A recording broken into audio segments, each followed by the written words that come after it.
G'day, Paul from Glenbogal again here. Now something a little bit different to the water lily planting and potting this time.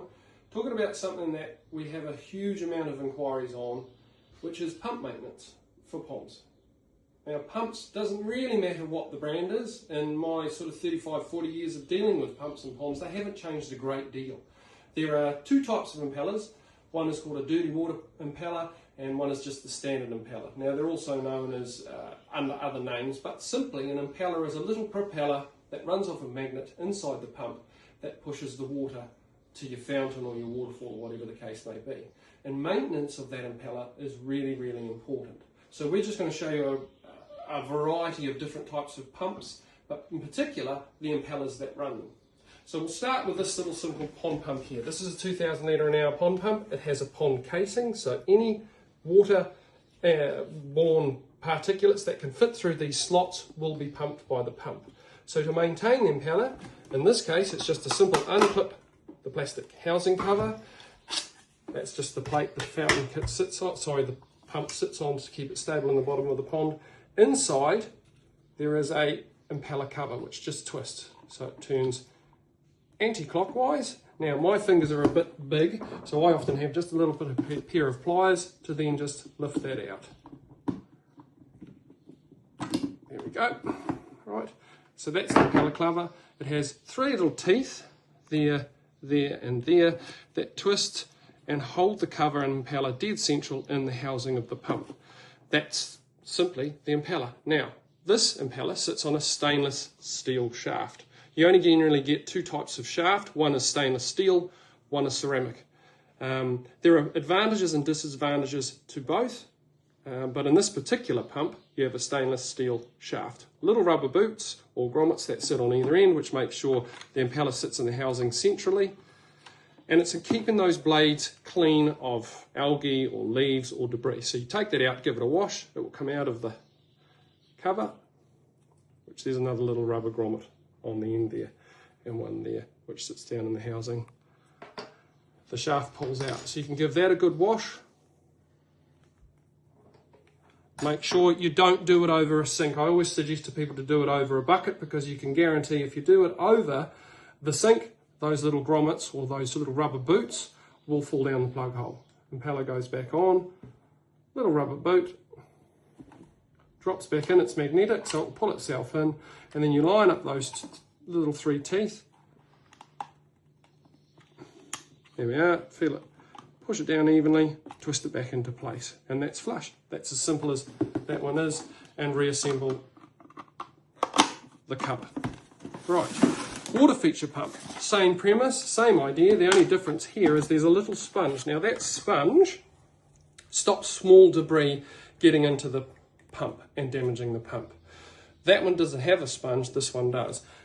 Advantages to sponges is it protects the impeller. Disadvantage to sponge, if they block, which they do really quickly in ponds and water features, if you don't clean them, it puts a massive strain on the impeller trying to suck water into the pump, and it can damage the impeller. And if the pump doesn't have a thermal cutout, which means it doesn't have a switch that if it gets too hot, it won't turn itself off, you can burn them out. And you'll find on most small pumps they don't have that, so it's really, really important that you keep those sponges clean.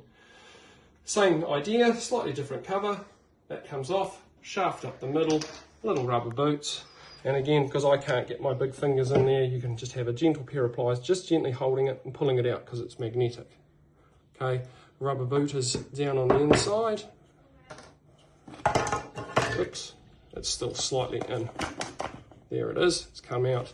So the same premise, shaft inside the impeller, rubber boot on each end. Make sure you keep it clean, give inside there a good wash, maybe cotton bud or the end of your finger, wipe away the sludge and slime. That will sink that in, and then cover goes back on to lock it in place.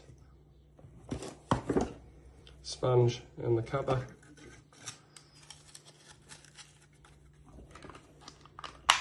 Clips back on. Now, slightly different pump, one of our solar range. This has a pond casing, so this is our SP5 pump. Now, the casing is there because the sponges do, like I said, block. And for people with small water features, that affects the flow quite quickly. So what the manufacturers have done is they've designed a specific pond casing which allows the water to be drawn in over a big area like that. So even if half of it blocks, there's still plenty of water being able to get in. But that's all it is. It's a casing that if you squeeze those little covers there, the pump on the inside is very much the same. Okay, this one runs off solar, this one runs off mains voltage. Right, there is a really good instruction set for this SP pump of how to maintain it. So it'll show you step by step, but the premise is the same. The reason I wanted to show you this one is because it has a ceramic shaft in it, opposed to those two pumps which have a stainless steel shaft. Now, there's just that extra plate, that plate there that slides on and off, keeps it centralized in the casing. So when you put it back in the casing, it holds it directly in the right place. So you've got to remove that first before you can twist off your cover. Then the whole cover twists off. There we go, like that. And in the same premise, the impeller comes out, which is on a shaft. Now, as I said before, the shaft on this one is ceramic. So you've got to be really careful with it. It is very, very brittle, but it won't wear. Stainless steel shafts will wear with time. Now you can generally get replacements. With all our pumps, we carry impeller shafts, impellers, so you can get replacements. I found in the industry a lot of suppliers, particularly in the New Zealand market, were charging ridiculous prices for spare parts so they could just sell a new pump. Impellers aren't expensive.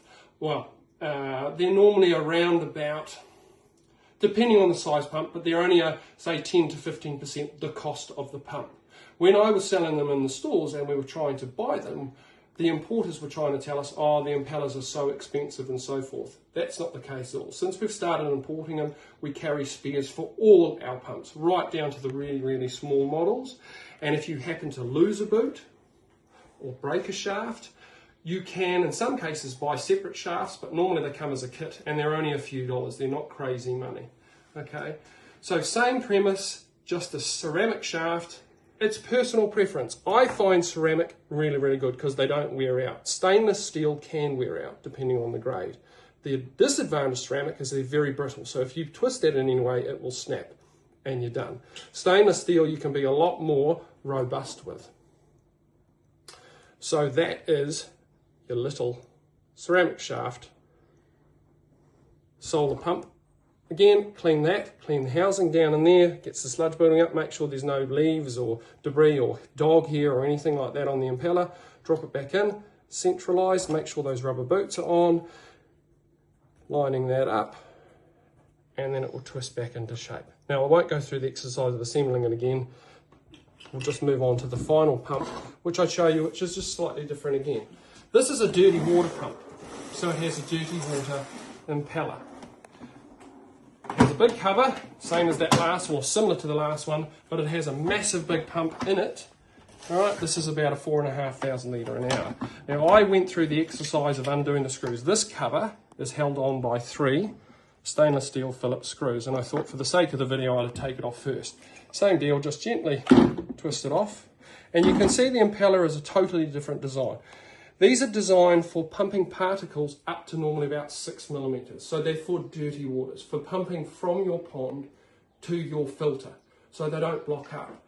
The conventional impellers, like I've shown you, the 2 stainless steel and the 1 ceramic shaft pump that I've just shown you earlier in the video, have a fixed impeller, and they can get tangling of debris around the blade. So they're not as good for pumping to a filter. If you're going to pump to a biofilter, whether it's a pressure filter or a gravity-fed filter, a dirty water pump is a great idea because that's exactly what they're designed to do. They're designed for pumping debris out of the pond to collect in your filter. It's a little bit more ornate depending on the brand, but this impeller will come out. And as you can see, it's just a much bigger version ceramic shaft, which is fixed into the impeller in this design. There's an O-ring, which you must put back in place. But my suggestion to you, if you have any doubt, check the instructions in the pump. If it's a good manufacturer, normally there are instructions in there. If not, take a photo step by step on your camera or on your phone, whatever, to make sure you're putting it back as per you took it apart. How often? Really comes down to how dirty your pond is, how many fish you've got, how well you maintain your pond. If it's lots of leaves, lots of debris, if it's autumn and there's so forth, lots of leaves falling in because of autumn weather, you're going to need to maintain them more. Dirty water pumps require generally a lot less maintenance. Right? I would suggest you just have a look in if you can visually see it, but normally every 3 to 6 months. On the smaller pumps, again, if they're water features and they're in quite a clean area, they could possibly go 6 months. If it's a really dirty pond and you're finding your water flow is slowing down substantially, it generally means your impeller's blocked or something's restricting the flow on your pump. You really need to get in there and clean it. It may not even be the housing, it may be blockage on the impeller cover before it's got into the pump. So if you get a leaf or debris or a stick, it will block that area there before the water's even got into the impeller, and it will restrict the flow of the water into the impeller. So it may not even be maintenance of your impeller, it may be maintenance of the covering, the casing, or the impeller cover. Which brings me just to one last thing, I'll assemble these afterwards. For people who struggle to do maintenance on their pond pump and feel they want to keep their pond a bit cleaner, what we now do is have a solar box filter that you put your pump in. Now we sell a lot of them for solar, but we also sell a lot of them for electrical pumps. So you can take any of the pumps there and put them inside this, and what it does is it draws water in through the sponges first in grades, down into your pump where your pump sits in the bottom, and you connect your hose fitting that comes out through the centre of those sponges off to your water feature, your waterfall or your fountain. Okay, these have mechanical sponges, so these are proper pond sponges often used in aquarium, and they're very, very washable, right? They're nylon, so you can get in, you can give them a good wash. Secondary one that sits around the casing, but what it's doing is it's sucking. Your pond has to be deep enough, of course, it has to be deeper than that. You can lie it on its side, but it sucks in through the sponges and through your bio balls, your biological material first, and then out to whatever your water feature is. The advantage in that, of course, is that all your debris and muck that would normally block and damage your impeller or could damage the or restrict the flow of the water is collected in these sponges first. So your flow tends to be consistent, your maintenance on your pump tends to be a lot less. Okay, but it's whether you've got room in your pond and whether that suits you in the scenario. But for some people, we're finding these to be quite a advantageous option for people who want to keep their ponds cleaner and reduce the amount of maintenance they're doing on their pump. So that's something to consider. We have a couple of sizes and there are other products out on the market. But today, for me, it was really talking to you about basic pond pump maintenance. People don't do it across the board. And looking after those shafts, looking after those impellers, really prolongs the life of your pump. I've got pumps that I've been using for in excess of 20 years. I've never replaced impellers, I've never replaced shafts. And it simply comes down to the fact that you maintain them and don't expect too much out of them. You wouldn't tow a 3.5 ton boat on a Toyota Corolla. It's the same thing. Don't expect too much out of your pump. You're better to have a bigger pump that has more flow than you need that you can turn down than a little pump that you're expecting too much out of. Maintaining them, really, really important. And as I said, with most of these, they're pretty simple. But if you're in doubt, do it over a bucket so you don't lose any of those little intricate parts like the rubber boots, the shafts and so forth. Take your time. Sometimes there can be awkward little plates like that you have to take off first, so they shouldn't need manhandling. And that should make your life a lot easier.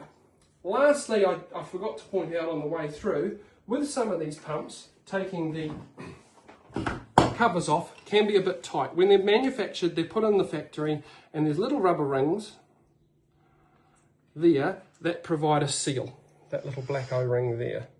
Right. Sometimes because they're rubber and they're dry, they can sort of grip a bit, and it doesn't really want to move and lubricate, move on and off or pull apart very easily. You can use just a tiny touch of Vaseline on that O-ring, which will just lubricate it.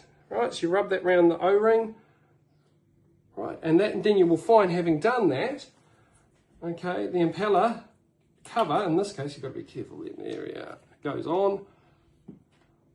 Yeah, it goes on a lot smoother. Okay, so those O-rings will dry out. Even though they're in water, they'll dry out. You can use just a tiny touch of Vaseline. I've never had any problems with fish using it in aquariums or ponds in 35 years. Or you can use just a touch of your standard kitchen cooking oil. And I mean a touch. Just get a touch on the end of your finger, which is just a slight little bit of lubrication. Cooking oil is absolutely fine, not petrol, not obviously car engine oil. And all you're trying to do is just lubricate that rubber to make sure they don't bite, which all these pumps have on the covers. You'll find pretty much every pump you use, which I didn't show, has that little O-ring. So if you lubricate that little O-ring there, it will be a lot easier to put the pumps back together. There we go. I hope that's helped you today. We'll keep doing these videos. Any ideas, any questions that you have on this particular information or anything that you may want help on, let us know. Thank you.